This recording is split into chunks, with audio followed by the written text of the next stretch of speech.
자, 이번에는 민주당 얘기해 보겠습니다. 더불어민주당 오늘 새벽 6시부터 비례연합정당 참여 여부를 묻는 찬반 투표에 들어갔습니다. 자, 지금 이게 권리당원이 한 80만 명 정도 된다고 예, 그러죠? 그렇습니다. 그럼 여기서 만약에 찬성표가 많이 나오면 예. 바로 그냥 다른 절차 없이 그냥 들어가는 겁니다. 아닙니다. 최고위의 결과를 보고를 하고요. 거기서 최종적으로 참여 여부를 확정하게 됩니다. 그리고 이제 뭐 추인 절차긴 하지만 14일 날 중앙위원회 추인 절차를 거치게 되는데 뭐 중앙위원회 추인. 제가 볼 때는 최고위원회 중앙위는 이 결과를 뒤집을 가능성은 낮다고 봐요. 전당원 투표를 했는데 이걸 뒤집는다는 건 상당히 부담이 될 수밖에 없거든요. 그래서 제가 볼 때는 최고위원회 이번에 이제 투표 결과가 결국은 최종 결과가 될 가능성은 있다. 절차상으로는 최고위의 결과를 보고하고 참여 여부를 최종 확정하고요. 네. 그걸 14일 중앙위원회 최종 추진을 받게 되는데 이 과정은 뭐 제가 볼 때는 결과를 뒤집는 정도까지의 영향을 미칠 가능성이 낮다고 봅니다.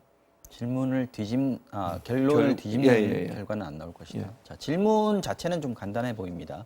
객관적인 하나의 문항에 대해서 찬반 의사를 표시하면 되는 건데 어제 홈페이지에 올린 제안문은 조금 뉘앙스가 좀 다릅니다. 자, 일단 질문은요. 이겁니다. 더불어민주당이 민주진보개혁 진영의 비례연합정당에 참여하는 것에 대해서 어떻게 생각하십니까? 굉장히 드라이한데요. 제안문을 한번 보면은요. 미래통합당이 위성정당을 설립해 연동형 비례의석을 독식함으로써 원내 일당을 꾀하고 있다. 절박한 상황에서 당원 여러분께서 비례연합정당 창당 참여 여부를 여쭙고자 합니다. 자, 이 얘기는 실제로는 투표지만요. 찬반 투표지만 당에서는 찬성해 주십시오라는 의도가 보입니다. 이거 얼마 전에 리얼미터가 그 경고받았잖아요. 중앙 이 선거 관련해서 질문을 하는데 앞에다가 저런 식으로 쭉 설명을 해놓고 그러니까 사실상 유도하는 거죠. 대답을 유도하는 특정 방향으로 유도하는 설명을 해놓고 이제 질문을 했단 말이에요. 유도하지 않아도 사실 민주당원들 특히 권리당원들 같은 경우에는 찬성하지 않겠습니까? 아니 그러니까요. 근데 뭐 지금 다 저렇게 해놓으니 저건 이제 이게 정답은 뭐다라고 가르치는 거잖아요. 네. 가끔 라디오 방송에서 청취자 퀴즈를 내거든요.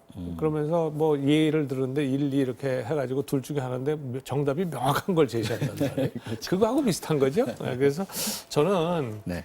사실은 최고위원회에서 결정을 했으면 좋겠는데 또는 의원총회에서 결정을 했으면 좋겠는데 뭐 일부 좀 이상적인 것을 추구하는 의원들이 좀 있고 그러다 보니 우리가 그동안 해온 것이 절대 이것은 안 된다 그러고 통합당이 비례정당을 만드는 데 대해서 그야말로 천인공노할 그거라고 그렇게 비난을 했잖아요. 근데 지금 한 달도 안 돼갖고 지금 만들려고 하니까 지금 얼굴이 좀 그렇단 말이에요, 체면이. 그래서 사실상 이게 전 당원의 뜻입니다라고 하는 것을 이제 앞에 내세우려고 하는 거거든요. 근데 무슨 뭐 최고위원회에서 뭐 이걸 뒤집고 자시고 할 이유가 어디 있어요? 당연히 그냥 가는 거죠. 그래서 저는 이게 뭐 결정이 나면, 이거 결과가 나오면 일사천리로 바로 해가지고 아마 비례정당을 창당할 거다. 다만 방식을 단독 비례정당이냐? 아니면 아까 우리 연합적인 것이냐 요 차이만 있을 뿐이겠죠. 알겠습니다. 민주당 지도부로서는 명분을 조금이라도 더 만드는 게 중요할 것 같습니다. 말을 많이 아끼고 있는데 어제 이해찬 대표 입장을 한번 들어보시겠습니다. 우리 당은 연합정당에 참여하면서 우리가 가질 수 있는 의석을 더 하나도 추가하지 않도록 하겠습니다. 앞순위는 소수당한테 다 배정을 하고 뒷순위에서 우리가 할 수 있는 역할을 다 하도록 하겠습니다. 민주당은 선거법상 얻을 수 있는 의석에서 하나도 더 얻을 생각이 없습니다.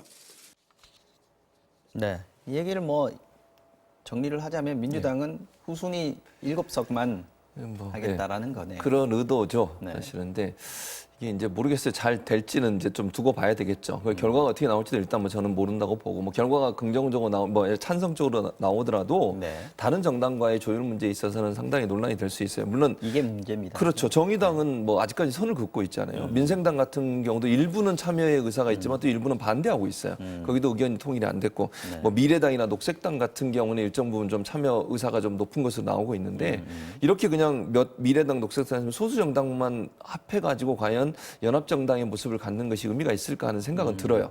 그럼 차라리 이건 민주당이 자체적으로 하는 정당이다 이렇게 얘기하는 이미지가 더 강해지지 않겠어요? 지금 외부에서 연합하겠다는 정당들 중에서 말이죠. 예. 지금 그 최백은 교수가 포함되어 있는 시민사회단체 시민사회단체 하나 맞습니다. 있고 예. 그리고 정봉주 전 의원이랑 손혜원 의원이랑 열린민주당. 포함되어 있는 예. 두 분은 물론 뭐 후보로 내지 않겠다라고 얘기했지만 그렇습니다.